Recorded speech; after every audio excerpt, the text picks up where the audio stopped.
What if I told you that one of the most powerful Jedi Masters in galactic history never actually died?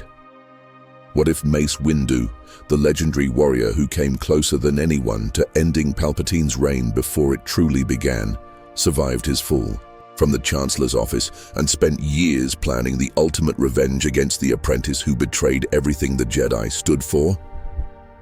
Today, we're diving deep into one of the most compelling what-if scenarios in Star Wars lore. Picture this.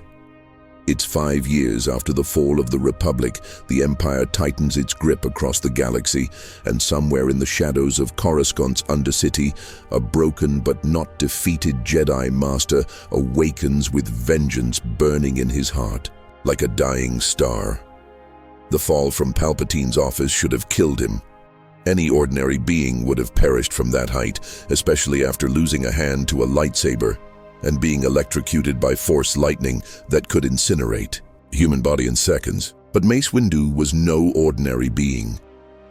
He was one of the greatest lightsaber duelists who ever lived, a master of Varpad, the most dangerous lightsaber form ever created, a technique so perilous that it required absolute mastery of oneself to avoid falling to the dark side. As his body plummeted through the Coruscant skyline at terminal velocity, some deep survival instinct kicked in, some primal connection to the Force itself that refused to let him die. The Force flowed through him in ways he had never experienced before, not the calm, controlled power of a Jedi Master, but something raw and desperate. It cushioned his fall just enough, slowing his descent through applications of telekinesis that operated on pure instinct rather than conscious thought.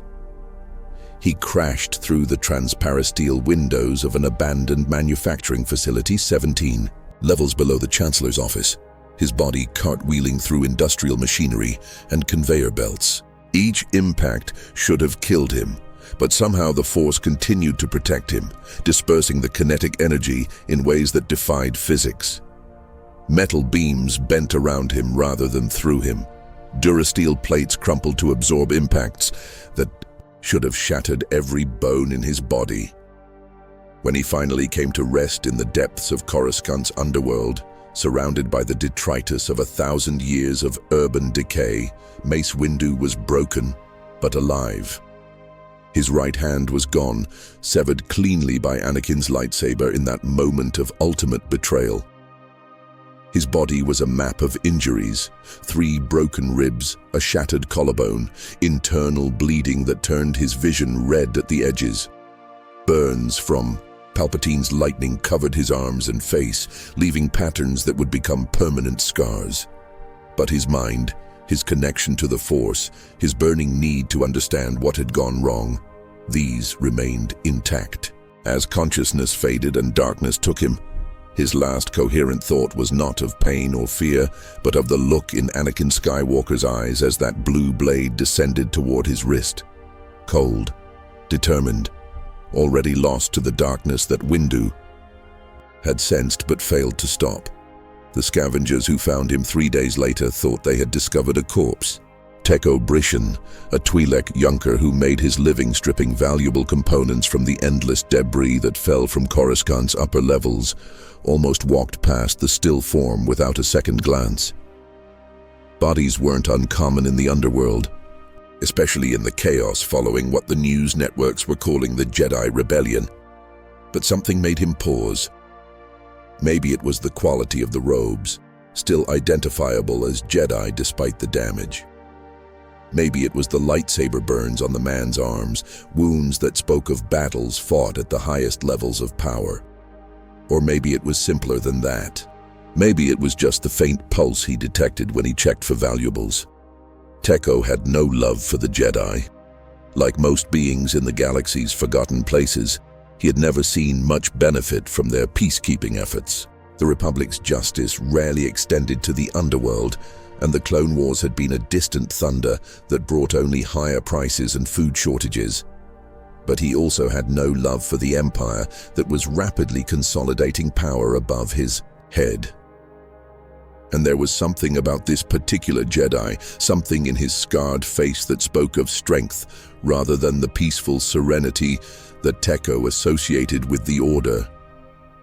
So he made a choice that would change galactic history. Instead of stripping the body for salvage, he loaded the unconscious Jedi onto his speeder and took him to the only medical facility in the sector that didn't ask questions about their patients' identities or legal status. Dr. Kayla Voss had been practicing underground medicine for 15 years, ever since she had been drummed out of the Republic Medical Corps for refusing to perform experimental procedures on sentient beings. Her clinic, hidden in the maze of service tunnels and abandoned storage facilities that honeycombed Coruscant's lower levels, had become a refuge for everyone the legitimate galaxy had forgotten. Smugglers, political dissidents, alien refugees, and now, apparently, Jedi Masters. She worked on Windu for 18 hours straight, using a combination of Bacta treatment, synthetic bone grafts, and surgical techniques that would have impressed the finest doctors on Coruscant's upper levels. The hand was gone beyond any hope of reattachment, the neural pathways too damaged by the lightsaber's energy. But she saved everything else piece by piece, organ by organ, until his vital signs stabilized and his body began the long process of healing. For weeks, he drifted in and out of consciousness, his mind caught between the present and memories of the past. He relived the Clone Wars in fevered dreams, seeing again the faces of Jedi who had trusted him, who had looked to him for leadership and wisdom. He watched Anakin Skywalker's fall over and over, analyzing every moment, every choice that might have led to a different outcome, but always the dreams ended the same way. With that blue blade and those cold eyes and the sound of his own body hitting Durasteel 17 levels below. When he finally awoke fully, 23 days after his fall, the galaxy had changed forever. The Republic was gone, dissolved by emergency decree and replaced by Palpatine's new order. The Jedi were extinct, branded as traitors, and hunted to extinction by the clone troopers they had fought beside for 3 years. And the man responsible for it all, the apprentice he had once tried to guide and protect, now wore the black mask and mechanical breathing apparatus of Darth Vader. Dr. Voss broke the news to him gently, understanding that psychological trauma could be as devastating as physical injury. She showed him carefully selected holovid reports that documented the transformation of the galaxy, editing out the worst details of the purge while still conveying the scope of what had happened. But Windu was too experienced, too intelligent, to be shielded from the full truth.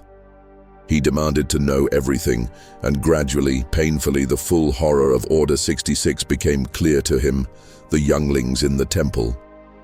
The Padawans cut down by their own troops, masters like Kit Fisto and Aigan Kolar, who had stood beside him in Palpatine's office, now nothing but names on an imperial death list. Everything he had spent his life protecting, everyone he had sworn to defend, wiped out in a single night of coordinated slaughter. But it was the reports of Darth Vader that cut deepest. This mysterious new Sith Lord, Palpatine's enforcer, the Empire's iron fist crushing resistance wherever it arose. The holovids never showed his face, but Windu didn't need to see it. That mechanical breathing, that distinctive lightsaber technique, the sheer presence that radiated through even recorded footage, all of it screamed one name: Anakin Skywalker, the chosen one. The boy who was supposed to bring balance to the Force had instead brought darkness and death. The young man who had spoken so passionately about helping people, about ending slavery and injustice, now served the most oppressive regime the galaxy had ever known. The apprentice who had once asked for Windu's trust and guidance had betrayed everything they both once held sacred. As his body slowly healed, Windu's mind wrestled with concepts that had once been foreign to him. Revenge, hatred, the very emotions the Jedi Code taught to release into the Force now burned within him like a furnace that consumed everything in its path. Every night, he relived that moment in Palpatine's office, analyzing it from every angle, searching for some alternative that might have prevented the catastrophe that followed. What if he had struck down Palpatine immediately instead of trying to arrest him? What if he had brought more masters, or different ones? What if he had never trusted Anakin with the knowledge of the Chancellor's true nature? The questions tormented him, but they also focused his rage into something sharp and purposeful. He had failed once through hesitation and adherence to Jedi principles. He would not fail again. The Jedi taught forgiveness, but how do you forgive the destruction of your entire way of life? The Jedi preached about letting go of attachments, but what happens when those attachments include justice itself? The Order's teachings had always emphasized that revenge was a path to the dark side. But what if the alternative was allowing evil to triumph unopposed? Dr. Voss watched her patient's psychological transformation with growing concern. She had treated many trauma victims over the years, and she recognized the signs of someone balanced on the edge between recovery and something far darker. But she also understood that conventional therapy would be useless here. This was not post-traumatic stress from a battlefield injury. She did what she could, providing a safe space for him to heal and think. Access to information networks that let him understand the new galactic order. And most importantly, the time he needed to decide who he wanted to become in this changed galaxy. Because the man who had fallen from Palpatine's office was gone as surely as if he had died. Whatever emerged from the underworld would be something entirely new. Windu spent months in the shadows of Coruscant's lower levels, moving from safe house to safe house, learning to navigate a world he had never truly understood. The underworld had its own rules, its own codes of honor and networks of mutual support. Information was currency, reputation was armor, and survival depended on understanding who could be trusted and who would sell you to the highest bidder. He began to build relationships carefully, methodically. Teko Brishan, the Twi'lek who had saved his life, became his first real ally. The Junker knew every hidden passage and forgotten tunnel in their sector, could acquire almost any piece of technology or equipment for the right price, and more importantly, understood the value of discretion. Through Teko, Windu met other members of Coruscant's invisible population, the refugees, the dissidents, the criminals and outcasts who had always existed in the margins of Republic society.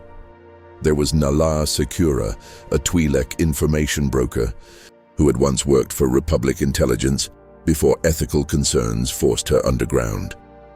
She maintained contacts throughout the new Imperial bureaucracy and could provide detailed intelligence on military movements, political developments, and most importantly, the activities of Darth Vader himself.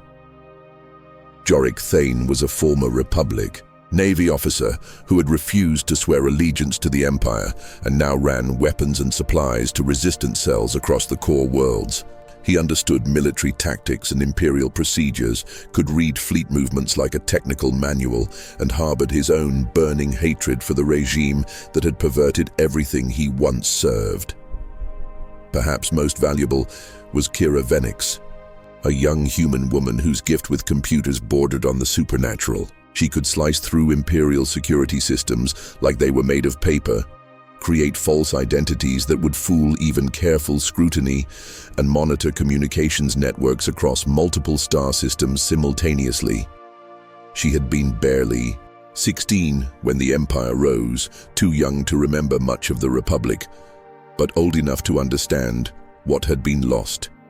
Together, they formed the core of what would become Windu's intelligence network, a web of contacts and resources that stretched across Coruscant and eventually to other worlds.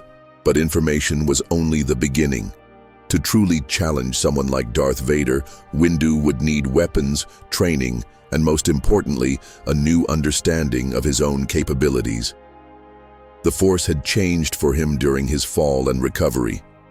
Where once it had been a serene pool of energy that he drew upon through meditation and careful discipline, now it felt like a raging river that threatened to sweep him away if he relaxed his control for even a moment. The near-death experience had stripped away many of the mental barriers that Jedi training imposed, leaving him with access to aspects of the Force that the Order had long considered forbidden. He could sense emotions across vast distances now, feeling the fear and anger of beings he had never met, like physical sensations against his skin. Imperial cruelty registered as actual pain in his mind, while acts of resistance and defiance filled him with strength that seemed to come from outside himself. It was intoxicating and terrifying in equal measure, a constant reminder of how close he was dancing to the edge of everything he had once stood against. But he was no longer bound by Jedi restrictions. The Order was dead, its teachings proven inadequate for the galaxy's current needs. If drawing on darker emotions would give him the power to fight the Empire, then he would find a way to do it without losing himself completely. He began to develop what he thought of as a new form of Force mastery, one that acknowledged anger and hatred as tools rather than temptations, that used them as fuel for justice rather than revenge. The distinction might have seemed academic to an outside observer, but to Windu it was crucial. Revenge was personal, selfish, ultimately destructive to both victim and perpetrator. Justice was impersonal, focused on restoring balance rather than inflicting pain. A Sith sought revenge for personal slights and used hatred to gain power over others. A true guardian of justice used anger at injustice to fuel actions that protected the innocent and punished the guilty. It was a narrow path to walk, requiring constant self-examination and iron discipline. But Windu had always been disciplined, and his years of mastering Vapad had taught him how to channel dangerous emotions without being consumed by them. If he could surf the edge of the dark side in lightsaber combat, he could learn to do the same in his broader approach to the Force. His first priority was creating a new lightsaber. His original weapon had been lost during the fall, probably incinerated in some Imperial furnace along with countless other Jedi artifacts. But Windu remembered the old ways, the techniques taught to younglings before the Republic provided crystals from Ilum. More importantly, he understood that his new weapon would need to reflect his transformed understanding of the Force. The process took months. First came the mechanical components, precision-engineered parts that Tekko acquired from a dozen different sources to avoid creating a traceable pattern. The focusing crystal was more challenging. Natural crystals were almost impossible to acquire. With Ilum under Imperial control and most other known sources either destroyed or heavily guarded, synthetic crystals were possible, but they required specialized equipment and considerable skill to create. Windu established a secret workshop in an abandoned droid factory deep in Coruscant's industrial sector. The facility had been shuttered when the Clone Wars ended and the need for battle droids disappeared, leaving behind sophisticated manufacturing equipment that could be adapted for his purposes. Working primarily at night, he slowly assembled the apparatus needed to grow his own lightsaber crystal. The process was as much meditation as technology. The crystal formation required constant force manipulation, guiding the molecular structure as it developed, imbuing it with the right resonance frequencies and energy patterns. For weeks, Windu sat in deep meditation beside the growing crystal, feeding it with his intentions and his understanding of what he planned to become.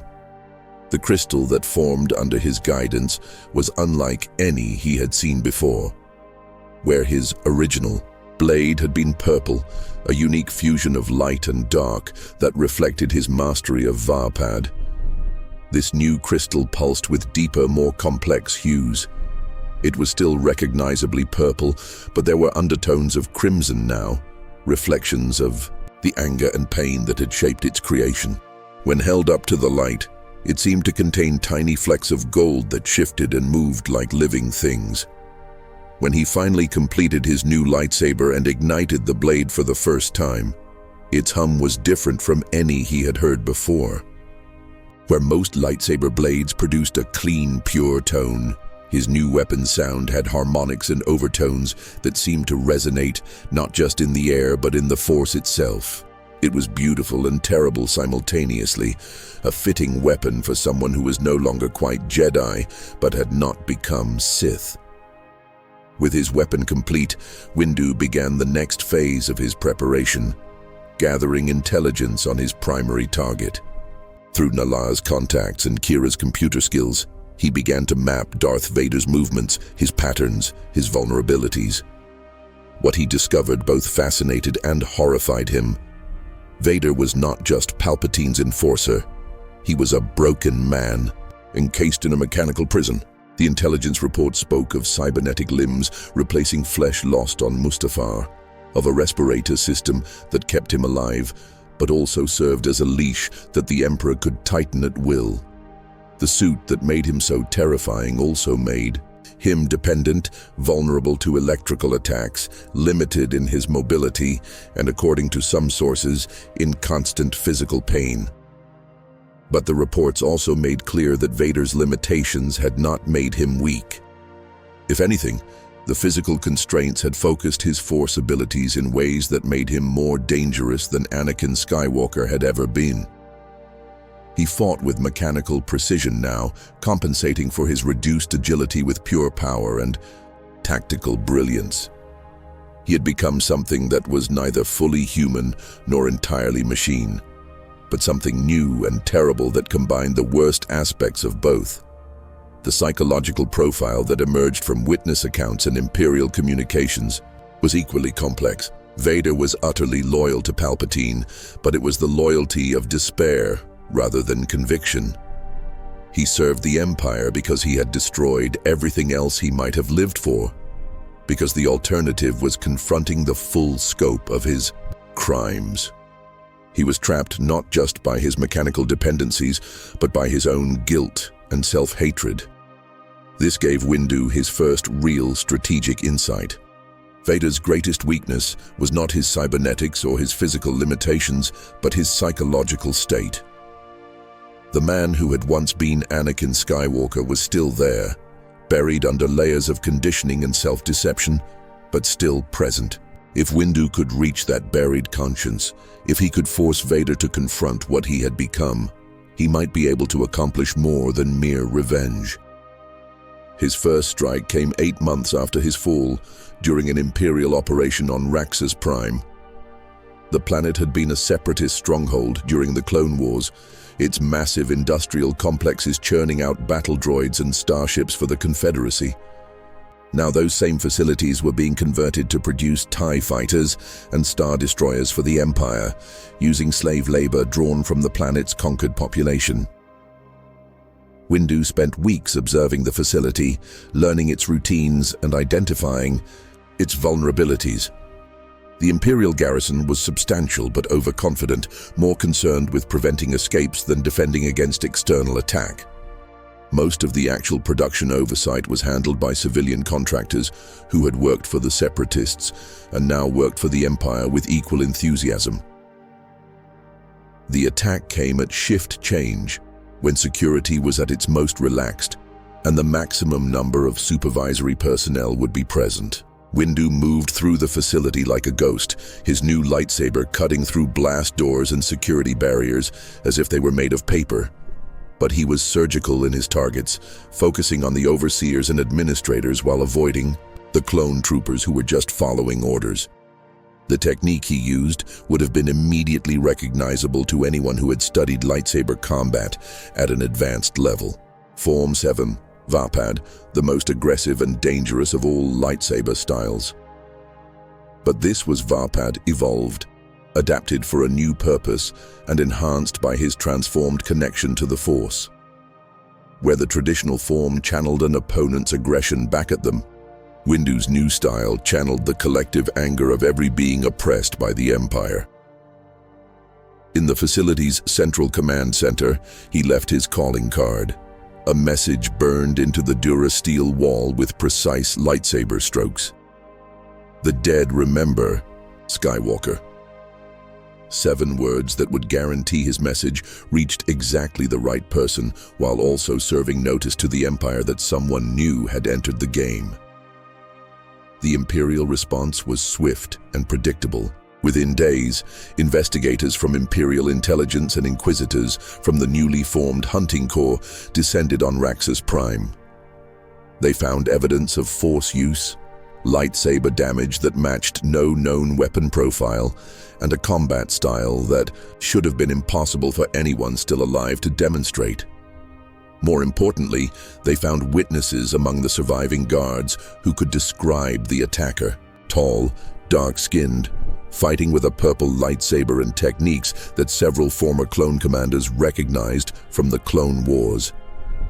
The reports filtered up through Imperial channels until they reached the highest levels, eventually landing on the desk of Darth Vader himself. Windu monitored Imperial communications through Kira's slicing operations, watching the ripples of his attack spread through the bureaucracy. He could trace the exact moment when Vader received the reports, could almost feel the Dark Lord's shock and disbelief resonating through the Force across half the galaxy. For the first time since the Empire's formation, Darth Vader experienced something other than rage or cold calculation. He experienced fear. The second strike came 3 weeks later, this time targeting an Imperial tax collection operation on Sullust. The planet's geothermal mining operations made it valuable to the Empire, but its alien population made it expendable in Imperial eyes. Tax rates had been set at levels that bordered on confiscatory, enforced by methods that would have been illegal under Republic law. Windu's attack followed the same pattern: surgical, precise, focused on Imperial personnel rather than troops. But this time he made sure to be seen clearly, removing his hood and allowing security cameras to record his face before destroying the recording equipment. He wanted there to be no doubt about who was responsible. No possibility that the Empire could dismiss these incidents as coincidence or mistake. The message he left this time was longer, burned into the floor of the tax collection center's main vault. "How many younglings did you kill, apprentice? I remember their faces. Do you?" The B. Psychological warfare was deliberate and calculated. Windu knew that Anakin's massacre of the younglings in the Jedi Temple was probably his deepest source of guilt and self-hatred. By referencing it directly, by forcing Vader to confront that particular atrocity, he was striking at the foundation of the Dark Lord's psychological defenses. The effect was immediate and dramatic. Imperial communications intercepted by the Resistance networks spoke of Vader's growing obsession with these attacks. He was personally investigating each site now, searching for clues with an intensity that bordered on manic. Other Imperial priorities were being neglected as more and more resources were diverted to hunting this ghost from the past. But Windu was not content to remain a ghost. Each attack was also a recruitment opportunity, a chance to identify potential allies and build the network he would need for larger operations. On Sullust, he made contact with a cell of Sullustan resistance fighters who had been conducting sabotage operations against Imperial mining operations. On Raxus Prime, he connected with former Separatist officers who had been forced into hiding when the Empire took control. Slowly, carefully, he began to build something new. Not a recreation of the Jedi Order, with its rigid hierarchies and philosophical limitations, but a network of individuals united by their opposition to Imperial tyranny and their willingness to take direct action against it. He called them the Revenant Corps, after the ancient legends of spirits who returned from death to settle unfinished business. The third strike was the most ambitious yet. Imperial forces were conducting a pacification operation on Ryloth, attempting to crush Twi'lek resistance cells that had been disrupting supply convoys and attacking garrison outposts. The operation was being personally overseen by Vader himself, drawn to the planet by reports that suggested the mysterious Jedi survivor might be operating there. Windu had been planning this confrontation for months, using every resource at his disposal to gather intelligence on Vader's tactics, equipment, and psychological state. He knew that facing the Dark Lord directly was enormously risky, that Vader had 5 years of Sith training and mechanical enhancements that made him potentially more dangerous than Anakin Skywalker had ever been. But he also knew that eventually, a direct confrontation would be inevitable. Better to fight it on ground of his own choosing than wait for Vader to corner him. The location he selected was perfect for his purposes. The ruins of an ancient Twi'lek temple that had been damaged by Imperial bombardment but not completely destroyed. The structure was old enough that its stone construction would resist lightsaber damage, complex enough to provide multiple avenues of approach and retreat, and symbolic enough to serve as an appropriate venue for what might be their final encounter. Windu arrived 3 days before Vader's expected landing, using the time to prepare the battlefield to his advantage. He mapped every corridor and chamber, identified structural weak points that could be exploited, and established several escape routes in case the confrontation went badly. Most importantly, he spent hours in meditation, preparing his mind for what was to come. When Vader's Star Destroyer finally dropped out of hyperspace, Windu was ready. He made no attempt to hide his presence, instead broadcasting his location openly on Imperial frequencies. The message was simple. The Temple of Kaladin, come alone, or prove that you are as much a coward as you are a traitor. The response came within hours. A single Imperial shuttle descended from the Star Destroyer, escorted by TIE fighters but carrying only one passenger. Vader had accepted the challenge, just as Windu had known he would. The psychological profile had been accurate. Beneath all his conditioning and mechanical augmentation, Anakin Skywalker's pride and need to prove himself remained intact. The confrontation took place in the temple's central chamber, its once beautiful murals now scarred by blaster fire and its ceremonial pools filled with debris from the bombardment. Windu waited in the exact center of the space, his new lightsaber hanging at his side, meditation keeping his breathing steady despite the racing of his heart that he could feel echoing through the Force. He felt Vader's presence long before the Dark Lord appeared, that familiar signature now twisted and corrupted beyond easy recognition. Where Anakin's Force presence had once been bright and chaotic, full of potential and barely contained energy, Vader's was cold and mechanical, rigidly controlled but radiating pain and anger like heat from a furnace. When Vader finally stepped through the temple entrance, his cape flowing behind him and his mechanical breathing echoing off the stone walls, both men simply stared at each other for a long moment. The black mask revealed nothing, but through the Force, Windu could sense the shock, the disbelief, perhaps even a flicker of something that might have once been joy at seeing his former master alive. Master Windu. Vader's voice was deeper now, distorted by his respirator, but Windu could still hear echoes of the young man he had once known buried beneath the mechanical tones. I thought you were dead. I was, Windu replied, his own voice harder than it had ever been during his days on the Council, shaped by years of pain and planning and the constant effort required to walk the line between justice and revenge. You killed me in that office, Anakin. What stands before you now is something else entirely. What I used to be was weak, Vader replied, his own crimson blade springing to life with a sound like tearing silk.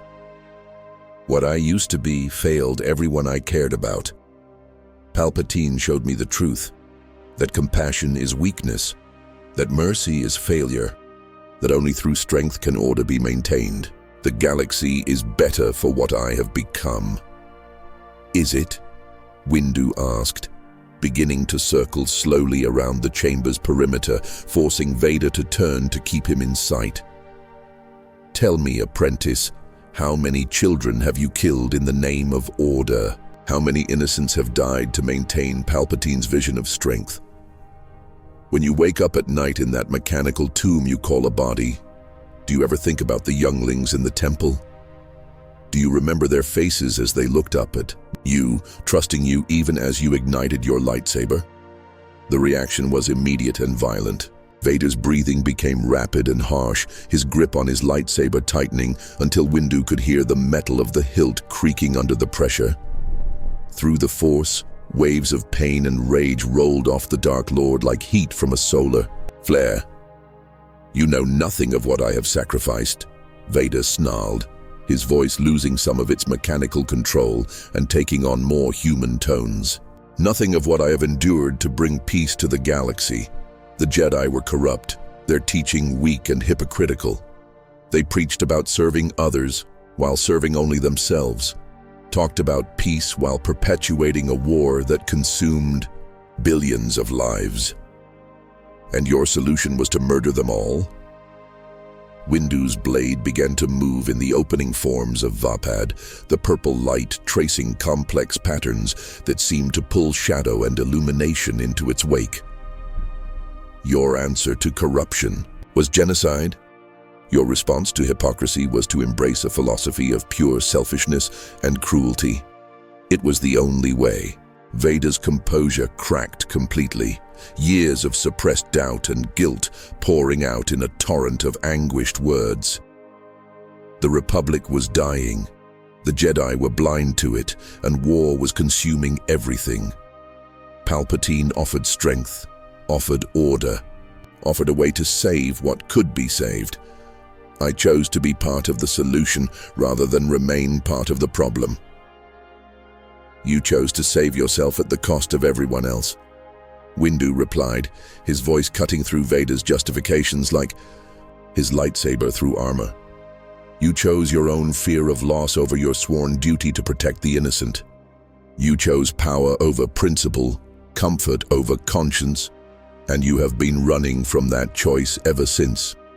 The duel that followed was unlike anything either man had experienced before. This was not the desperate struggle in Palpatine's office, with its political implications and time constraints.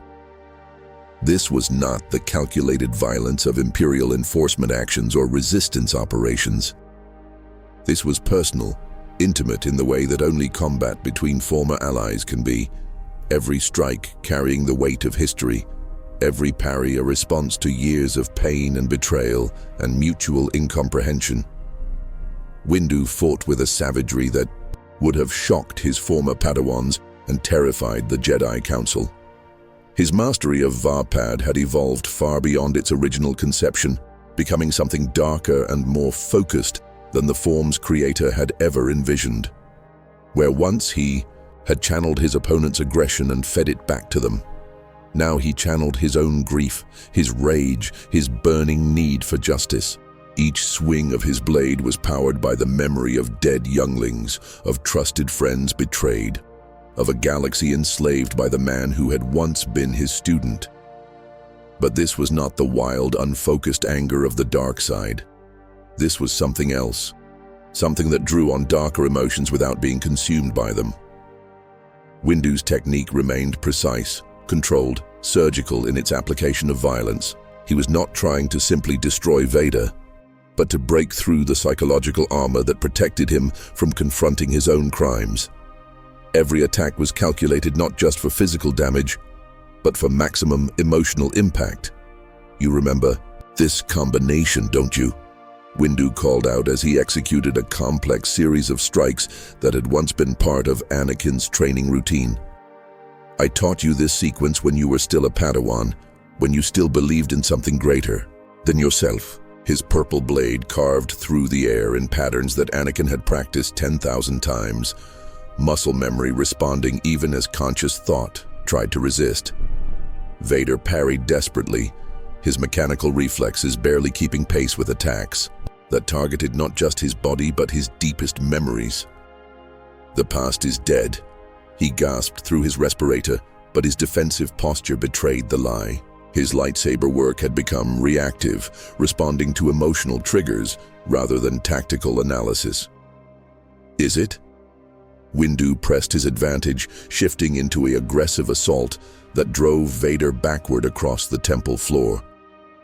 Then why do you hesitate before every strike? Why do your attacks lose precision when I mention Padme's name? Why does your breathing change when I reference the children you murdered? Each question was punctuated by a lightsaber strike that came closer and closer to penetrating Vader's defenses. The psychological warfare was devastating in its effectiveness. Vader's conditioning had prepared him to face enemies who hated him, who feared him, who sought to destroy him out of anger or desperation. But it had not prepared him to face someone who knew him intimately, who could weaponize his own memories and guilt against him. Every defensive position became a reminder of lessons learned as a Jedi. Every counterstrike echoed techniques that Windu himself had taught him. But Vader was no longer the conflicted young man who had knelt before Palpatine 5 years earlier. Half a decade of dark side conditioning, of constant pain and rage channeled into mechanical precision, had forged him into something terrible and efficient. As the initial shock of the encounter wore off, his training began to reassert itself.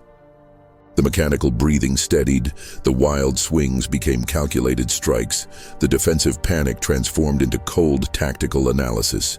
"You think you can break me with nostalgia and guilt," Vader said, his voice regaining its mechanical control as he began to press his own counterattack. "But you underestimate what I have become, Master. I am no longer the weak boy who sought your approval. I am something beyond your understanding, beyond your ability to manipulate or control." His red blade began to move in patterns that Windu had never seen before, techniques that incorporated dark side force powers directly into lightsaber combat. Where traditional forms relied on physical positioning and blade work, Vader's style used telekinetic strikes to create openings, force lightning to disrupt his opponent's rhythm, and emotional manipulation to cloud his enemy's judgment.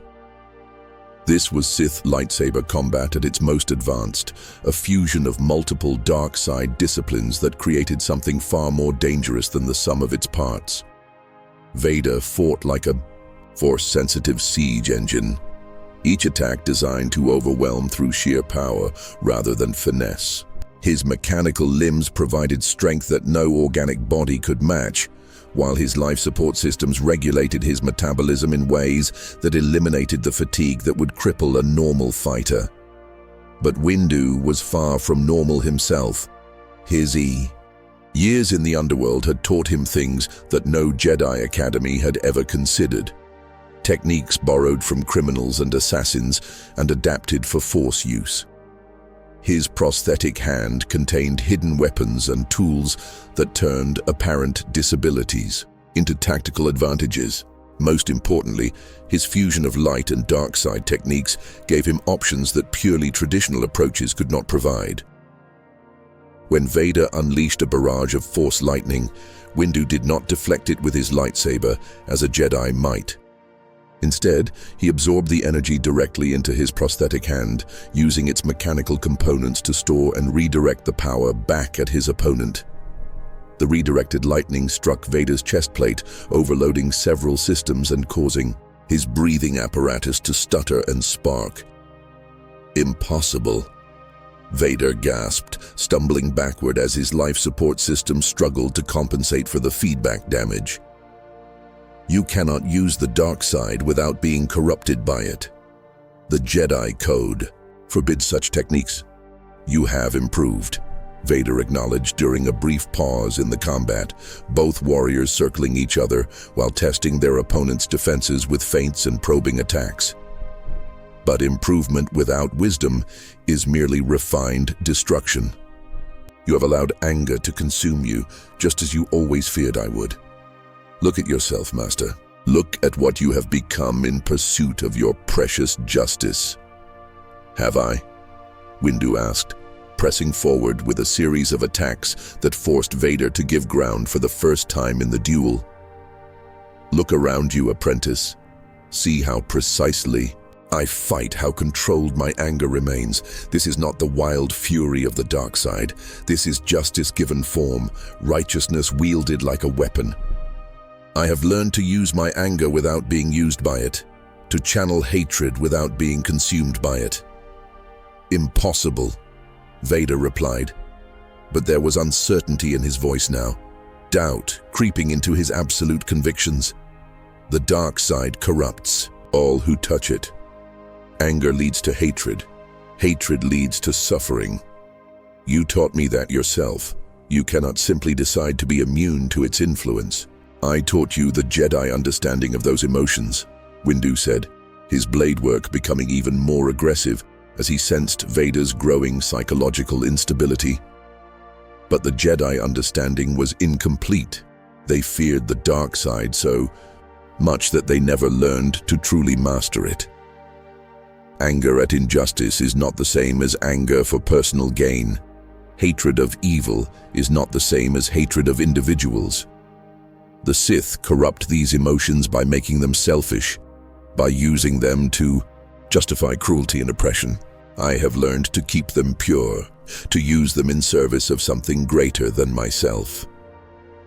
The philosophical debate continued, even as their blades met with increasing frequency and force. Each exchange of words was also an exchange of worldviews, an attempt by both men to justify the paths they had chosen and the prices they had paid. But gradually, inevitably, Windu began to gain the advantage through a combination of superior technique and psychological manipulation.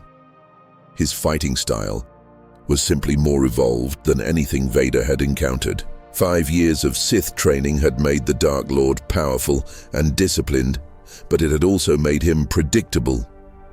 The dark side offered strength and focus, but at the cost of adaptability and creative thinking. Vader fought like a machine because he had been trained to think like one, to suppress the very qualities of intuition and improvisation that had once made Anakin Skywalker so formidable as a pilot and warrior.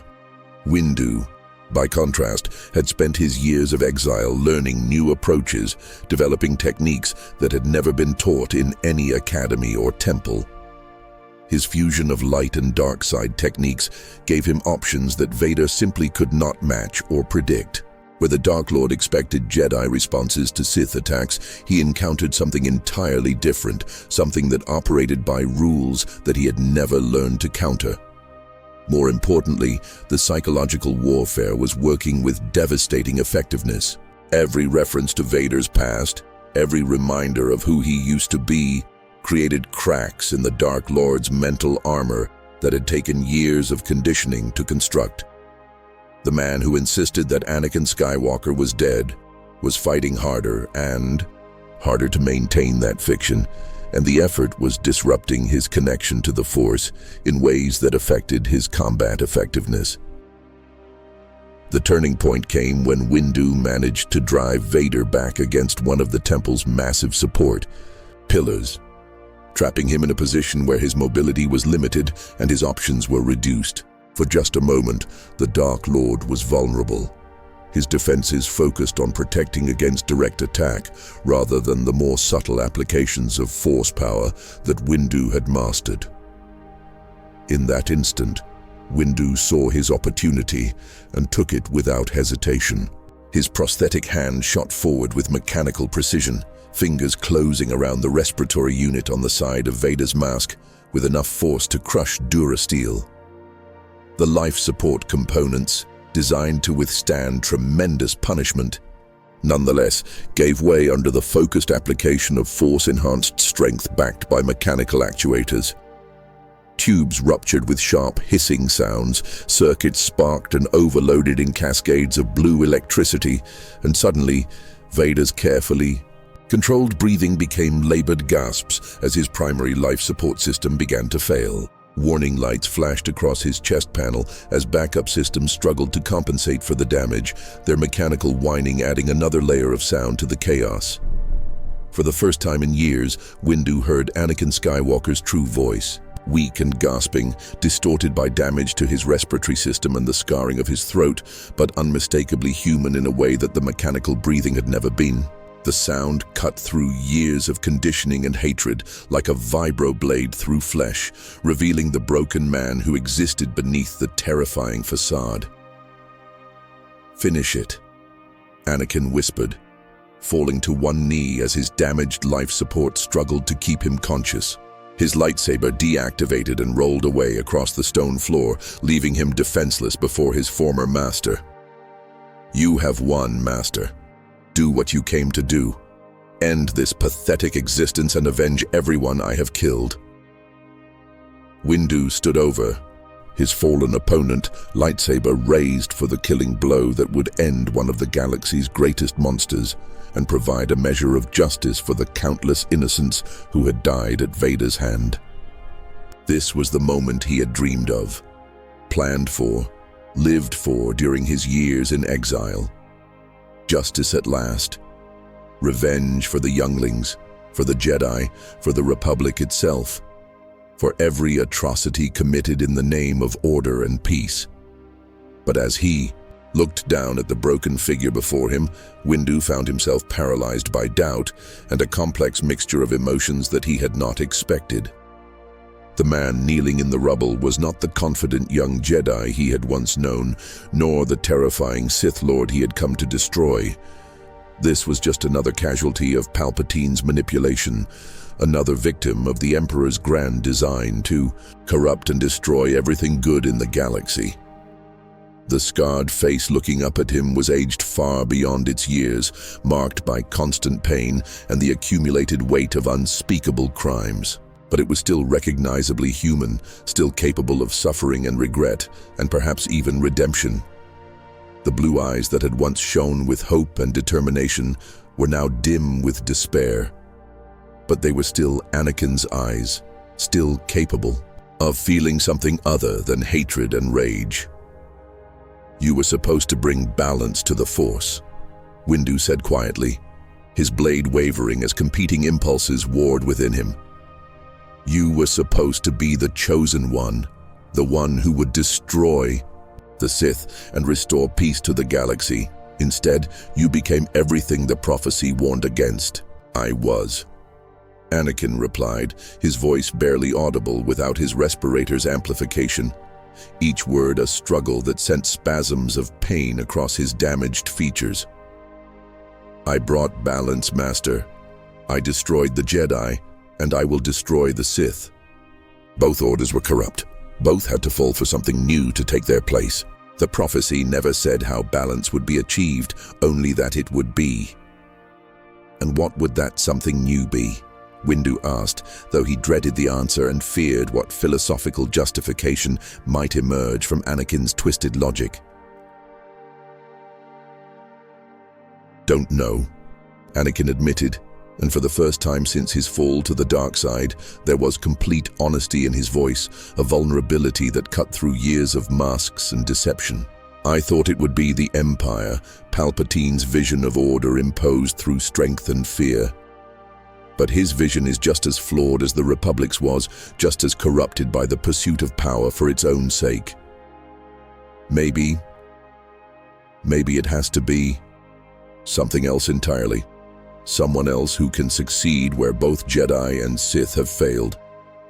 The two men remained frozen in that tableau for what felt like hours, but was probably only minutes. Master and former apprentice, both scarred by the same betrayal, both trapped by the consequences of choices made in anger and desperation.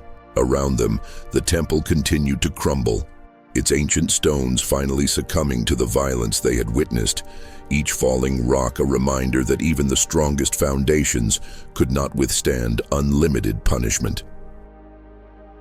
Through the Force, Windu could sense the Imperial troops surrounding the temple, hundreds of stormtroopers and officers waiting for orders from their Dark Lord. Squadrons of TIE fighters circled overhead, their pilots ready to reduce the entire structure to rubble at a word from Vader. An entire Star Destroyer's worth of firepower was trained on their location, held back only by the presence of the Empire's most valuable asset within the potential blast zone. "They're waiting for you," Windu observed, slowly lowering his lightsaber but not yet deactivating it. "Your troops. They don't know what to do without orders from their commander. How long before they assume you're dead or compromised and take action on their own initiative?" "Let them wait," Anakin said, struggling to his feet as his backup life support systems finally stabilized his breathing enough for him to stand upright. His movements were slower and more labored than usual, but he maintained his dignity despite his obvious vulnerability. This conversation is not finished. There are things that need to be said, truths that have been buried under years of lies and conditioning. Isn't it finished? Windu stepped back, creating distance between them, but keeping his weapon ready for immediate activation. What else is there to say? You made your choice 5 years ago in Palpatine's office. I've made mine now. The only question is what happens next, and that depends entirely on decisions you haven't made yet. What happens next? Anakin said, reaching up to remove what remained of his damaged mask with hands that shook slightly from the effort, is that we both have to live with the consequences of our choices. You could have killed me just now. You had every right to, every justification that law and morality could provide. The galaxy would have been better for it, safer for it. But you didn't strike the killing blow. Why?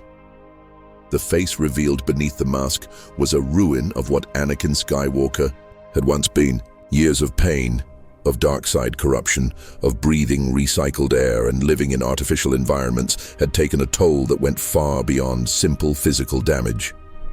The skin was pale and scarred, marked by old burn wounds from Mustafar that would never fully heal. Lines of constant pain were etched around his eyes and mouth, giving him the appearance of someone decades older than his actual age. But it was still recognizably Anakin Skywalker's face beneath all the damage. Still human despite everything that had been done to it, despite all the mechanical augmentations and life support systems that kept him alive. Still capable, Windu realized with something approaching shock, of choices beyond those that Palpatine had programmed into him. Still capable of being something other than the Empire's weapon if he could find the strength to choose a different path. Because killing you would accomplish nothing meaningful, Windu said finally, after a long moment of internal struggle. The Empire would continue. Palpatine would simply find another apprentice, and the cycle of violence would perpetuate itself indefinitely. True justice requires more than revenge, Anakin. It requires the possibility of redemption, the chance for even the most fallen to choose something better than what they have been. Redemption? Anakin's laugh was bitter and harsh, distorted by his damaged vocal cords and the weight of accumulated guilt. Do you have any idea how many people I've killed? How many worlds I've helped enslave? How many children I've cut down in the name of order and peace? There is no redemption for someone like me, Master. There is only the choice between continuing to serve the darkness or finding the courage to end it all and spare the galaxy from further contamination. There's a third option, Windu said quietly, his voice carrying an authority that had nothing to do with rank or position and everything to do with hard-won wisdom. You could choose to fight against what you've become. You could choose to use your position, your knowledge, your access to Imperial secrets to help tear down the system you've helped build. It wouldn't erase what you've done, wouldn't bring back the dead or heal the wounds you've inflicted, but it might prevent future atrocities. It might give your pain some meaning beyond simple destruction. For a moment, something flickered in Anakin's eyes that Windu hadn't seen in years. A spark of the idealism that had once driven him to free the slaves on Tatooine, to charge into impossible battles in defense of the innocent, to believe that one person could make a difference in a galaxy full of suffering and injustice. It was faint and fragile, easily overwhelmed by the weight of his crimes and the conditioning that had shaped him into Vader, but it was undeniably present. But the moment passed quickly, the spark fading as reality reasserted itself and the full scope of his situation became clear once again. Years of Sith conditioning did not disappear because of a single conversation, no matter how profound or emotionally resonant. The psychological chains that bound him to his current path were forged from guilt, fear, dependency, and the terrible comfort of having someone else make all his important decisions. "You always were naive, Master," he said, his voice regaining some of its mechanical control as his systems compensated for the mask damage and his breathing stabilized. "The galaxy doesn't work that way. People don't change, not really. They just find new ways to justify the same old mistakes and convince themselves that their current path is somehow different from all the previous ones that led to disaster." "Is that what you tell yourself?" Windu asked, backing slowly toward one of the temple's side exits while keeping his attention focused on Vader's every movement and expression. "Is that how you sleep at night in that mechanical tomb you call a body? By convincing yourself that change is impossible, that redemption is just a fairy tale for children, that you have no choice but to continue serving a master who sees you as nothing more than a useful tool?" "I don't sleep," Anakin replied flatly, his voice carrying a weight of exhaustion that went beyond physical fatigue. "Sleep brings dreams, and dreams bring memories that I'd rather not revisit. It's easier to remain conscious, to focus on immediate tasks and objectives, rather than dwelling on the past or contemplating alternative futures that will never come to pass. Then focus on this present moment," Windu said, pausing at the threshold, between the chamber and the temple's maze of corridors. "Focus on the choice you have right now, in this instant, before duty and conditioning reassert themselves. You could order your troops to follow me, to hunt me down like so many other Jedi who have tried to resist the Empire. Or you could let me go, let me continue building something better than both the Empire and the Old Republic. The choice is yours, Anakin. It's always been yours, no matter what Palpatine has tried to convince you." With that final challenge, Mace Windu disappeared into the temple's labyrinthine passages, using routes he had scouted during his preparation to avoid the Imperial forces surrounding the structure. His footsteps echoed briefly in the ancient corridors before fading into silence, leaving Vader alone with his thoughts and the weight of decisions that could reshape the galaxy's future. Behind him, he could hear the sound of Vader's breathing apparatus cycling through its repair protocols, the mechanical whining of backup systems trying to compensate for damage that went far deeper than simple equipment failure. Through the Force, he could sense the Dark Lord's internal struggle as duty warred with doubt, as programmed responses fought against the stirrings of long-suppressed conscience. The order to pursue never came. Minutes passed, then hours. But the Imperial troops surrounding the temple received no instructions to enter and search for the intruder who had dared to attack their master. By the time they finally moved according to standard security protocols, Windu was already kilometers away, moving through Ryloth's underground cave systems toward a rendezvous with resistance fighters who would help him reach his ship and escape. But the confrontation's effects rippled outward far beyond that ancient temple, spreading through the Empire's command structure and beyond in ways that would take years to fully manifest. In the days and weeks that followed, Imperial communications networks buzzed with reports of subtle but significant changes in Darth Vader's behavior patterns and operational methods. His enforcement actions became marginally less brutal, though no less effective in achieving their stated objectives. Prisoners were more often taken alive for interrogation rather than executed on the spot for the psychological impact. Civilian casualties in Imperial operations dropped dramatically, though the military objectives were still achieved with the same ruthless efficiency that had made Vader feared throughout the galaxy. Some intelligence analysts within the rebellion suggested that the Dark Lord had been replaced by an imposter or subjected to some form of reconditioning that had altered his personality. But those who knew him best, who had served with him during the Clone Wars or observed him closely during his years as Vader, recognized the signs of an internal struggle that had been dormant for years but was now reasserting itself with increasing frequency. More importantly for the galaxy's resistance movements, Vader's obsession with hunting surviving Jedi became more selective and strategic rather than simply comprehensive. He continued to pursue those who posed direct and immediate threats to Imperial security or who had committed acts of violence against Imperial personnel. But reports began to surface of encounters where known Force users were allowed to escape after brief confrontations, where investigations that should have uncovered hidden refugee networks instead found nothing, where intelligence that should have led to captures somehow failed to produce results. The Emperor noticed the changes. Of course, Palpatine's control over his apprentice had always been absolute, based on a carefully constructed combination of mechanical dependency, psychological manipulation, and precisely applied rewards and punishments that kept Vader loyal through despair rather than conviction. But even Palpatine, with all his mastery of Sith techniques and understanding of human psychology, could not entirely suppress the fundamental humanity that remained buried within Vader's mechanical shell. Subtle pressures were applied with increasing frequency and sophistication.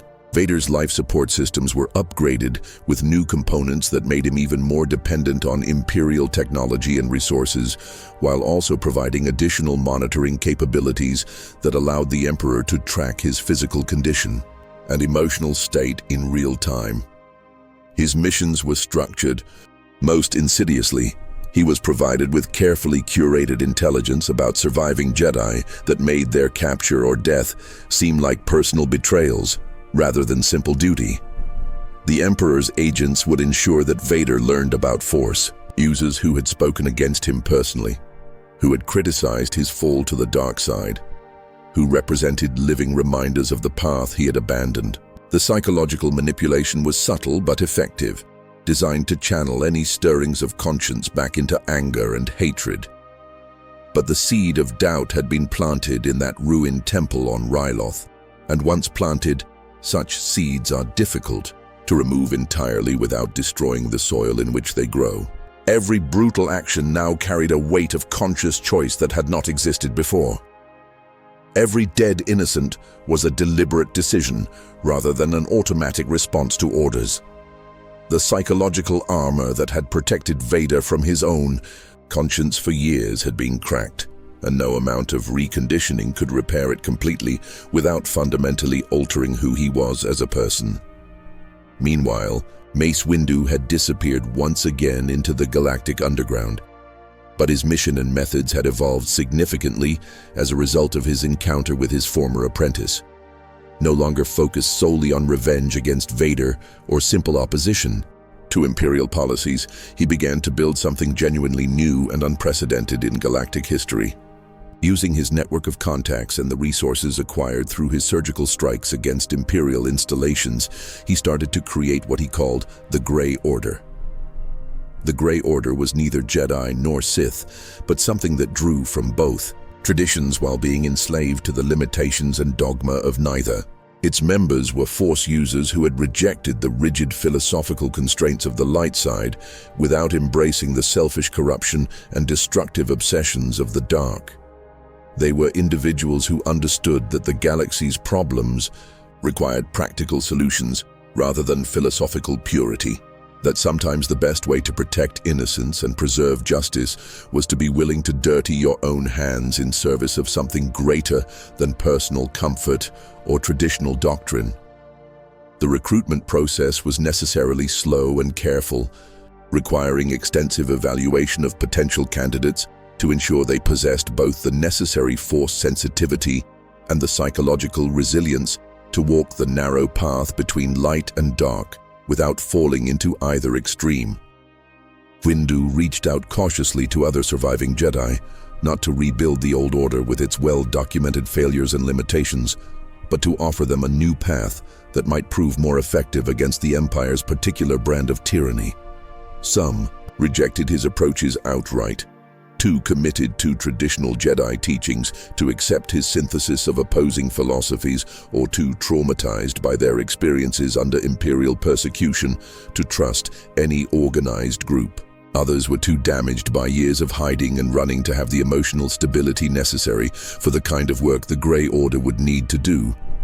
But a precious few understood what he was trying to create and joined him, despite the personal risks and philosophical challenges involved. Quinlan Vos was among the first to join, his natural irreverence and experience with undercover operations making him perfectly suited for the kind of morally complex work that the Grey Order would specialize in. His existing network of criminal contacts and his deep understanding of how to operate outside legal boundaries while maintaining moral principles made him invaluable for intelligence gathering and covert operations against Imperial targets. Ahsoka Tano was more reluctant to commit, still traumatized by her experiences during the Clone Wars, and naturally suspicious of any organization that might limit her independence or force her to compromise her personal code of ethics. But her encounter with Vader during her own resistance activities had shown her the limitations of working alone against such a massive and well-organized enemy. Windu's philosophy of practical idealism and his emphasis on results rather than methods eventually won her over, though she maintained strict conditions about her level of involvement and operational autonomy. Most surprisingly, they were eventually joined by Barriss Offee, the former Jedi who had bombed the temple during the Clone Wars in protest against the Order's militarization and political entanglements. Her actions had been fundamentally wrong in their execution and consequences, but her analysis of the Jedi's failures had been largely accurate in its broader strokes.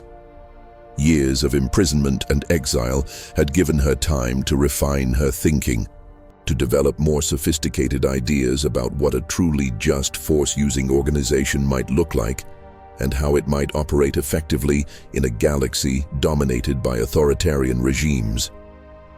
Her medical training and tactical brilliance made her invaluable to the group's operations, while her personal experience with the consequences of poorly planned idealistic violence provided crucial perspective on the importance of careful planning and consideration of unintended consequences. She brought a level of strategic thinking that complemented Windu's tactical expertise and helped the organization avoid the kinds of mistakes that had doomed previous resistance movements. Together, these survivors began to establish a new kind of resistance network that operated according to different principles and methods than either the traditional Jedi approach or the emerging Rebel Alliance. Unlike the broader rebellion that was slowly coalescing around figures like Bail Organa and Mon Mothma, the Grey Order focused on surgical strikes against the Empire's most abusive practices rather than broad military campaigns aimed at territorial control or political legitimacy. They targeted slave trading operations that supplied forced labor for Imperial construction projects, rescued political prisoners from detention facilities before they could be subjected to enhanced interrogation techniques, and eliminated Imperial officials whose cruelty went beyond even the Empire's typically brutal norms. But they also did something more subtle and potentially more dangerous to Imperial stability in the long term. They began to reach out carefully to moderate Imperial officials, to military officers who retained some vestige of conscience, to bureaucrats who were disturbed by the regime's excesses but felt powerless to resist them individually. Rather than simply opposing the Empire from outside its power structure, they offered these individuals a third option: the possibility of gradual reform from within, of incremental change that might avoid the massive bloodshed and systemic collapse that open rebellion would inevitably bring to the galaxy. The strategy was dangerous and controversial even among the Grey Order's own members, many of whom argued that the Empire was too fundamentally corrupt to be reformed through internal pressure. They contended that only complete destruction of the existing system could cleanse the galaxy of its influence and create space for something better to emerge. But Windu had seen what total systemic destruction looked like, had lived through the fall of the Republic and the extinction of the Jedi Order. He understood from bitter experience that tearing down existing structures without having better replacements ready only led to chaos, suffering, and usually the emergence of something even worse than what had been destroyed. His approach was more patient and subtle than the traditional revolutionary model, focusing on gradual erosion of the Empire's moral authority while building alternative power structures that could eventually replace it when the time was right. The Grey Order established schools for Force-sensitive children that taught balanced approaches to power, emphasizing personal responsibility and ethical decision-making rather than rigid adherence to traditional doctrines. They created mutual aid networks that helped communities resist imperial exploitation without resorting to open rebellion that would invite devastating retaliation. Most importantly, they began to document imperial crimes systematically and broadcast evidence of them to populations that had been fed only propaganda about the benefits of the new order. The work was dangerous and often frustrating, requiring years of careful preparation for operations that might achieve only incremental progress toward larger goals. But it was also surprisingly effective in ways that traditional military resistance had never been. Imperial intelligence reports began to note increases in civil disobedience, decreases in voluntary cooperation with government initiatives, and a growing willingness among local populations to shelter resistance fighters and provide intelligence about Imperial activities. More ominously for the Empire's long-term stability, they also detected signs of growing dissent within the Imperial military itself, as officers who had joined to serve order and justice became increasingly uncomfortable with the reality of what they were being asked to enforce. 5 years after his confrontation with Vader in the Ryloth Temple, Windu received an unexpected communication through channels so secret and sophisticated that even he had trouble believing they could exist without Imperial knowledge. The message was brief and encoded in a cipher that had been used by Jedi intelligence operations during the Clone Wars, a cipher that very few people still alive would have known how to use or even recognize. The student is ready for new lessons. The place of our last meeting at the time of 2 moons rising. Come alone as I will. There are things you need to know about what the Emperor is planning. The return journey to Ryloth was complicated by significantly increased Imperial security throughout the system. Vader's Star Destroyer remained in orbit, its presence serving as both a deterrent to any who might consider rebellion and a symbol of Imperial power that could be seen from the planet's surface. But it was also a sign that the Dark Lord himself was still present in the system, still waiting for whatever confrontation or conversation he had requested through such risky channels. Additional ships had joined the Star Destroyer since Windu's last visit. Several smaller cruisers, a squadron of patrol vessels, and what appeared to be a mobile research station of some kind. The increased military presence suggested that something significant was happening in the system, something that required both security and scientific expertise to manage properly. It was exactly the kind of development that might justify the risks inherent in direct communication between former allies turned enemies. Windu approached the ruined temple even more carefully than before, using infiltration routes that avoided the obvious approaches and took advantage of natural cave systems that had not been mapped by Imperial surveys. This time, there were no Imperial troops surrounding the structure, no TIE fighter patrols overhead, no obvious signs of military presence in the immediate area. But the absence of security was almost more ominous than its presence would have been, suggesting either supreme confidence or careful preparation for something that required complete privacy. The figure waiting for him in the temple's central chamber was dramatically different from the imposing Dark Lord he had confronted 5 years earlier. Vader's distinctive black armor and flowing cape were gone, replaced by simple traveler's robes that could have been worn by any citizen of the galaxy.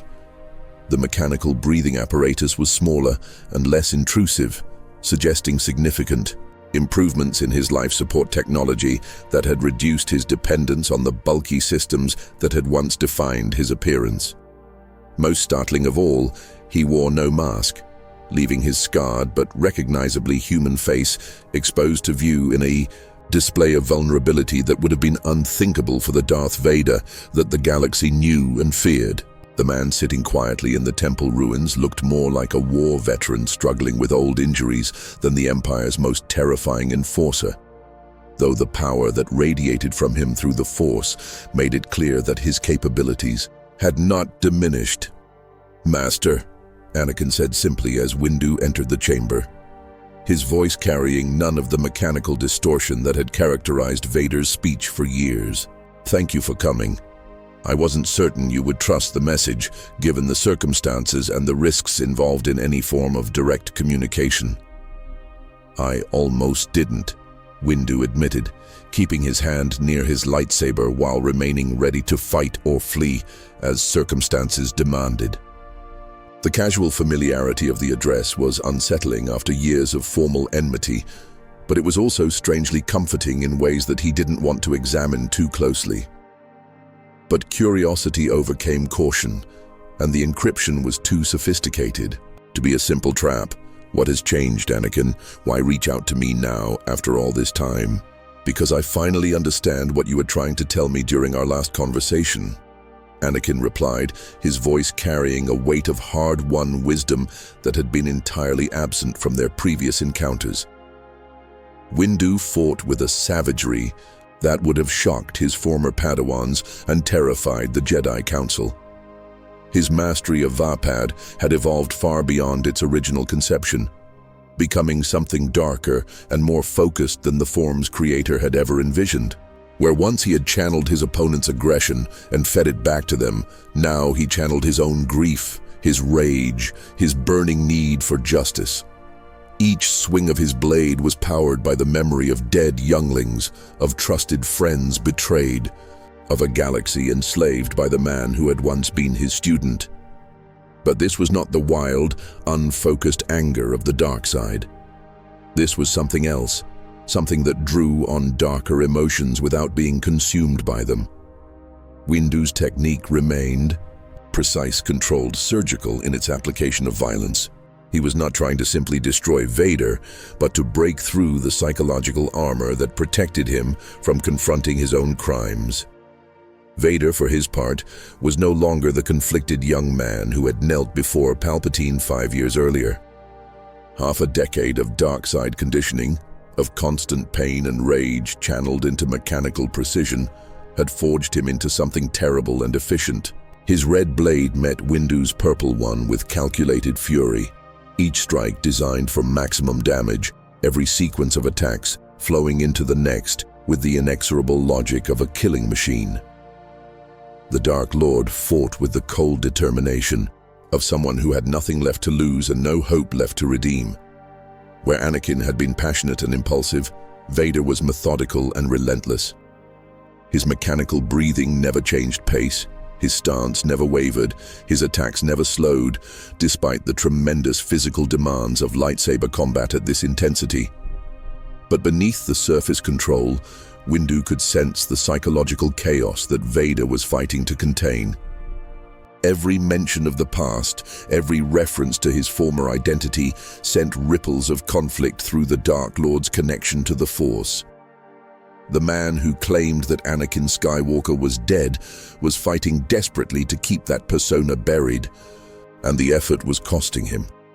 The ancient temple shook under the force of their combat, stone pillars cracking and crumbling as the two warriors threw each other through walls with casual applications of telekinetic power. Ceremonial statues that had stood for millennia toppled and shattered as near misses from their lightsabers carved through stone like it was foam.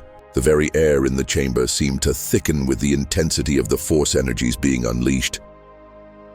Windu's prosthetic hand, crafted from the finest materials his underworld contacts could provide, sparked against his lightsaber hilt as he deflected a particularly vicious strike from Vader's blade.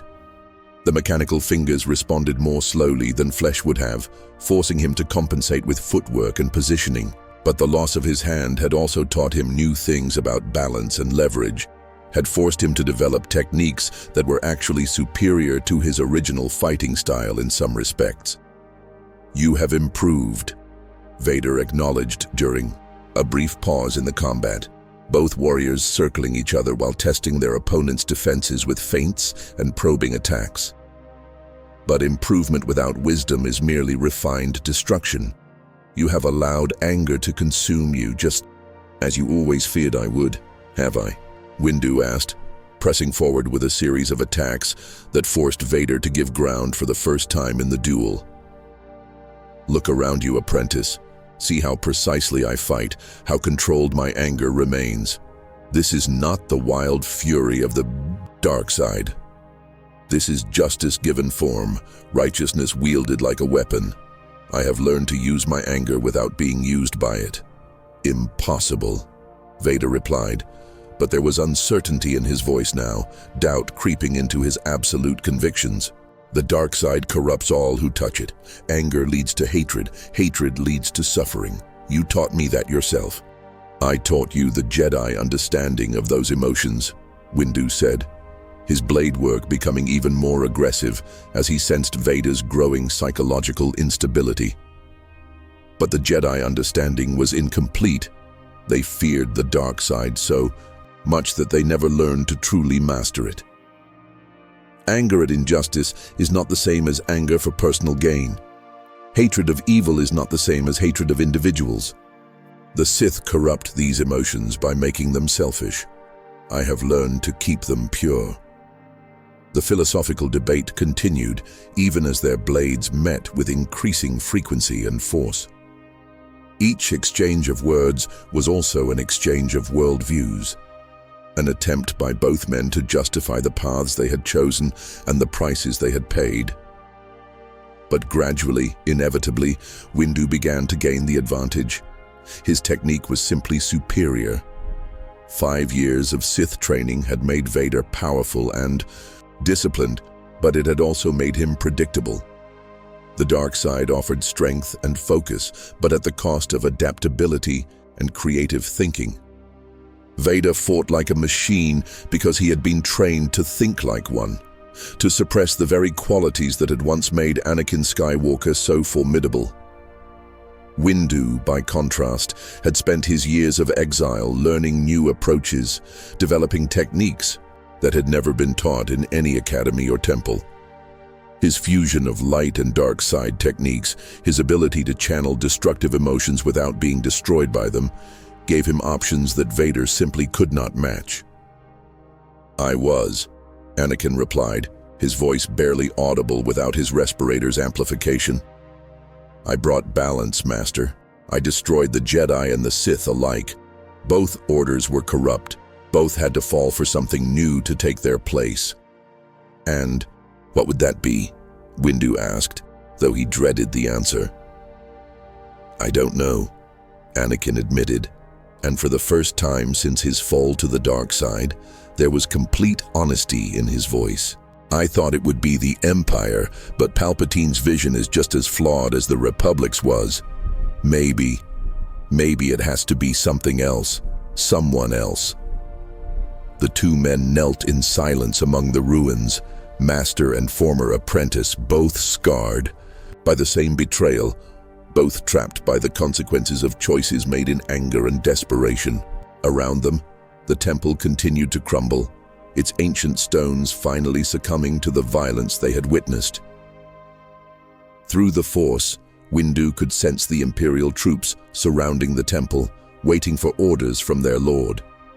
Squadrons of TIE fighters circled overhead, their pilots ready to reduce the entire structure to rubble at a word from Vader. An entire Star Destroyer's worth of firepower was trained on their location, held back only by the Dark Lord's presence within the blast zone. They're waiting for you, Windu observed, slowly lowering his lightsaber. Your troops, they don't know what to do without orders from their commander. Let them wait, Anakin said, struggling to his feet as his backup life support systems finally stabilized his breathing. This conversation is not finished. Isn't it? Windu stepped back, creating distance between them but keeping his weapon ready. What else is there to say? You made your choice 5 years ago. I've made mine now. The only question is what happens next. What happens next? Anakin said, reaching up to remove what remained of his damaged mask. Is that we both have to live with the consequences of our choices. You could have killed me just now. You had every right to, every justification. But you didn't. Why? The face revealed beneath the mask was not the handsome young man Windu remembered from the Clone Wars. Years of pain, of dark side corruption, of breathing recycled air, and living in artificial environments had taken their toll. The skin was pale and scarred, marked by old burn wounds that would never fully heal. The eyes were still blue, but they were the blue of deep ice, cold and distant, and full of barely contained suffering. But it was still recognizably Anakin Skywalker's face, still human despite everything that had been done to it, still capable, Windu realized, of choices beyond those that Palpatine had programmed into him. Because killing you would accomplish nothing, Windu said finally. The Empire would continue, Palpatine would simply find another apprentice, and the cycle of violence would go on. True justice requires more than revenge, Anakin. It requires the possibility of redemption. Redemption? Anakin's laugh was bitter and harsh, distorted by his damaged vocal cords. Do you have any idea how many people I've killed, how many worlds I've helped enslave, how many children I've cut down in the name of order and peace? There is no redemption for someone like me. There is only the choice between continuing to serve the darkness or finding the courage to end it all. There's a third option, Windu said quietly. You could choose to fight it. You could choose to become something other than Palpatine's weapon. It wouldn't erase what you've done, wouldn't bring back the dead, but it might prevent future atrocities. It might give your pain some meaning beyond simple destruction. For a moment, something flickered in Anakin's eyes, a spark of the idealism that had once driven him to free the slaves on Tatooine, to charge into impossible battles in defense of the innocent. But it faded quickly, overwhelmed by years of conditioning and the weight of accumulated guilt. You always were naive, Master, he said, his voice regaining some of its mechanical control as his systems compensated for the mask damage. The galaxy doesn't work that way. People don't change, not really. They just find new ways to justify the same old mistakes. Is that what you tell yourself? Windu asked, backing toward one of the temple's side exits. Is that how you sleep at night in that mechanical tomb you call a body? By convincing yourself that change is impossible, that redemption is just a fairy tale for children? I don't sleep, Anakin replied flatly. Sleep brings dreams, and dreams bring memories I'd rather not revisit. It's easier to remain conscious, to focus on the present rather than the past. Then focus on this present moment, Windu said, pausing at the threshold. Focus on the choice you have right now. You could order your troops to follow me, to hunt me down like so many other Jedi. Or you could let me go. Let me continue building something better than both the Empire and the Old Republic. The choice is yours, Anakin. It's always been yours. With that, Mace Windu disappeared into the temple's labyrinthine passages, using routes he had scouted during his preparation to avoid the Imperial forces surrounding the structure. Behind him, he could hear the sound of Vader's breathing apparatus. Cycling through its repair protocols could sense through the Force the Dark Lord's internal struggle as duty warred with doubt. The order to pursue never came. By the time Imperial troops finally entered the temple, following standard protocols for securing a potentially hostile location, Windu was already kilometers away, moving through Ryloth's underground cave systems toward a rendezvous with resistance, fighters who would help him reach his ship. But the confrontation's effects rippled outward, far beyond that ancient temple. In the days that followed, Imperial communications networks buzzed with reports of changes in Darth Vader's behavior patterns. His enforcement actions became less brutal, though no less effective. Prisoners were more often taken alive for interrogation rather than executed on the spot. Civilian casualties in Imperial operations dropped dramatically. Some intelligence analysts suggested that the Dark Lord had been replaced by an imposter, but those who knew him best recognized the signs of an internal struggle that had been dormant for years. The machine-like efficiency remained, But there were cracks in the facade now, moments where something recognizably human showed through the mechanical exterior. More importantly, Vader's obsession with hunting Jedi survivors became more selective. He continued to pursue those who posed direct threats to Imperial security, but reports began to surface of encounters where known Force users were allowed to escape, where investigations that should have uncovered hidden refugees instead found nothing. The Emperor noticed the changes, of course. Palpatine's control over his apprentice had always been absolute, based on a combination of mechanical dependency, psychological manipulation, and carefully applied rewards and punishments. But even Palpatine could not entirely suppress the fundamental humanity that remained buried within Vader's mechanical shell. Subtle pressures were applied. Vader's life support systems were upgraded with new components that made him even more dependent on Imperial technology. His missions were structured to maximize the psychological impact of his actions, forcing him to commit atrocities that would reinforce his identification with the dark side. Most insidiously, he was provided with intelligence about surviving Jedi that made their capture or death seem like personal betrayals rather than simple duty. But the seed of doubt had been planted, and once planted, such seeds are difficult to remove entirely. Every brutal action now carried a weight of choice that had not existed before. Every dead innocent was a conscious decision rather than an automatic response. The psychological armor that had protected Vader from his own conscience had been cracked, and no amount of reconditioning could repair it completely. Meanwhile, Mace Windu had disappeared once again into the galactic underground, but his mission had evolved. No longer focused solely on revenge against Vader, he began to build something new and unprecedented in galactic history. Using his network of contacts and the resources acquired through his attacks on Imperial installations, he started to create what he called the Grey Order. The Grey Order was neither Jedi nor Sith, but something that drew from both traditions while being enslaved to neither. Its members were Force users who had rejected the rigid dogma of the light side without embracing the selfish corruption of the dark. They were individuals who understood that the galaxy's problems required practical solutions rather than philosophical purity. That sometimes the best way to protect innocence was to be willing to dirty your own hands. Windu reached out carefully to other surviving Jedi, not to rebuild the old order with its failures and limitations, but to offer them a new path. Some rejected his approaches, too committed to traditional Jedi teachings to accept his synthesis of light and dark. Others were too damaged by their experiences under the Empire to trust any organized group. But a few, a precious few, understood what he was trying to create and joined him. There was Quinlan Vos, the maverick Jedi who had always operated in the gray areas between light and dark.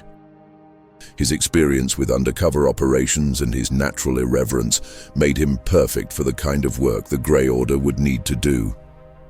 He brought with him a network of criminal contacts and a deep understanding of how to operate outside legal boundaries while maintaining moral principles. Windu spent weeks analyzing the message, checking and rechecking the encryption, searching for any signs of deception or manipulation. But everything appeared genuine, and more importantly, his connection to the Force gave him no warnings about deception or danger. If anything, he sensed something that he had not felt in years.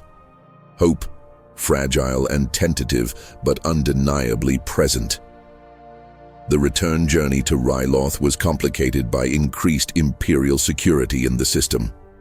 Vader's Star Destroyer remained in orbit, its presence a constant reminder of Imperial power and a deterrent to any who might consider rebellion. But it was also a sign that the Dark Lord himself was still present, still waiting for whatever confrontation or conversation he had requested.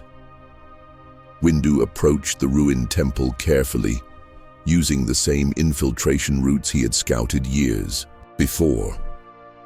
But this time, There were no Imperial troops surrounding the structure, no TIE fighter patrols overhead. The only presence he could detect through the Force was Anakin's, and it felt different somehow, less rigid and mechanical, more recognizably human.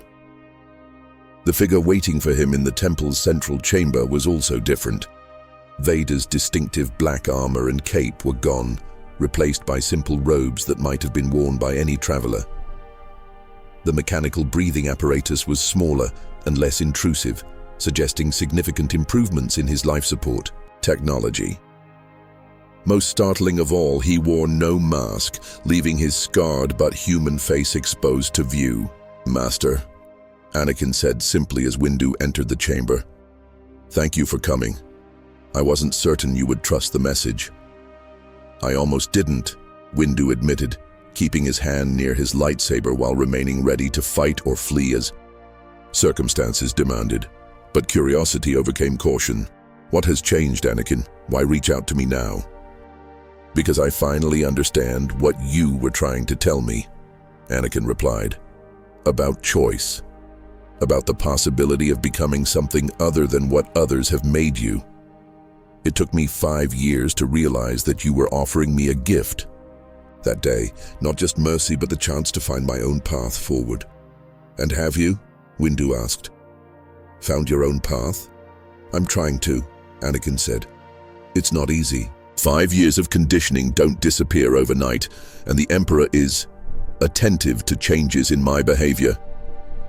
But I've been making small choices, taking tiny steps toward becoming something better than his weapon. I've saved lives when I could, prevented atrocities when possible, and most importantly, I've been documenting evidence of Imperial crimes." He gestured toward a small datapad lying on one of the temple's broken altars. "Fleet movements, military communications, records of atrocities committed in the Emperor's name. Everything I could gather without arousing suspicion. I thought you might be able to make better use of it than I can." Windu approached the datapad carefully, scanning its contents while keeping part of his attention on Anakin. What he found was extraordinary. Detailed intelligence on Imperial military operations, documentation of war crimes that could shock even hardened opponents of the regime, and most valuably, evidence of growing dissent within the Imperial hierarchy itself. "Why?" he asked finally. "Why risk everything to gather this information? Why reach out to me instead of trying to contact the rebellion directly?" "Because the rebellion is trying to fight the Empire on its own terms," Anakin replied. "Military. Force against military force, fleet against fleet, ideology against ideology. But that's not how you defeat something like Palpatine's regime. You defeat it by making it defeat itself, by forcing it to reveal its true nature to people who still have the capacity to be shocked by evil. And you think this information will accomplish that?" "I think it's a start," Anakin said. "But more importantly, I think you understand something that most people don't. That the galaxy needs more than just the defeat of the Empire. It needs something better to take its place. Something that can provide order without oppression, justice without fanaticism. From what I've heard through Imperial intelligence networks, your Grey Order might be the beginning of such an organization." Windu stared at his former apprentice, trying to reconcile this thoughtful, apparently sincere individual with the mechanical monster who had terrorized the galaxy for years. "You've been watching us, monitoring our operations." "Where I could, yes," Anakin admitted, "and I've been impressed by what I've seen. You're not trying to restore the old Republic or recreate the Jedi Order. You're building something new, something that learns from the failures of both the past and present. That takes wisdom, Master, and courage." "It also takes commitment," Windu replied. "The willingness to make sacrifices for ideals that might not be achieved in our lifetimes. Are you prepared for that kind of commitment, Anakin? Are you ready to truly turn against everything you've served for the past 5 years?" The question hung in the air between them, heavy with the weight of history and the knowledge that some choices, once made, could never be undone. Anakin was quiet for a long time, his scarred face reflecting the complex emotions that Windu could sense roiling beneath the surface. "I can't undo what I've done," he said finally. "I can't bring back the people I've killed, can't restore the worlds I've helped destroy. But maybe I can prevent future atrocities. Maybe I can help build something that will ensure that no one else ever has to make the choices I made.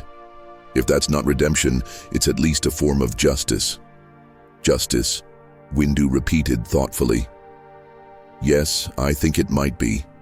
But it won't be easy, and it won't be safe. The Emperor has ways of detecting betrayal, and once he suspects you've turned against him, there will be no hiding, no second chances." "I know," Anakin said simply. "But I've spent 5 years living as a machine, following orders without question, letting others decide what I would become. I'm tired of being afraid, tired of being controlled. If I'm going to die, I'd rather die as myself than live forever as someone else's weapon." In that moment, looking at his former apprentice's scarred but determined face, Windu made a decision that would alter the course of galactic history. He reached into his robes and withdrew a small device, no larger than a credit chip but containing encrypted communication protocols that would allow secure contact with the Grey Order's leadership.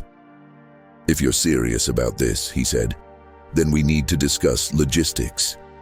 Your position within the Imperial hierarchy makes you incredibly valuable as a source of intelligence, but it also makes you incredibly vulnerable.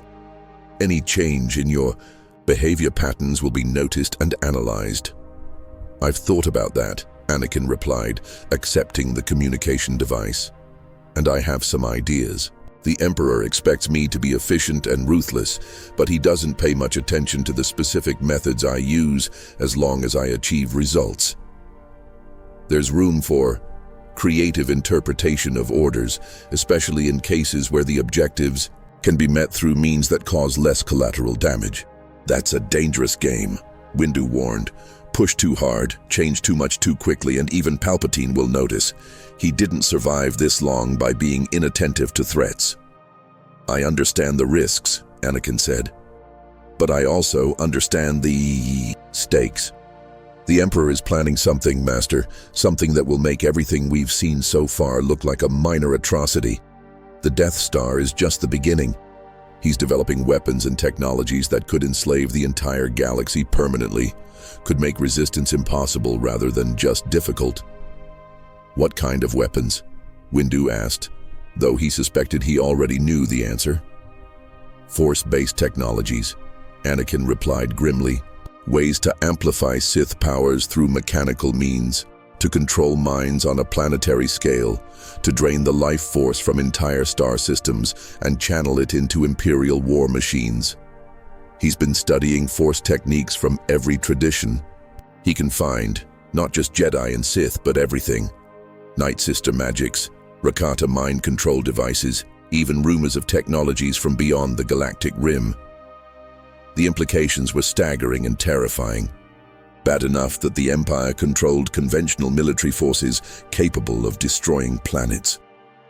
The thought of those same forces augmented by force powers that operated on galactic scales was almost beyond comprehension.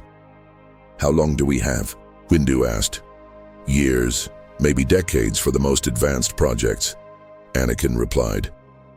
"But some of the simpler applications are already being tested. There are Imperial facilities where prisoners are being subjected to force-based interrogation, techniques that can extract not just information but actual memories.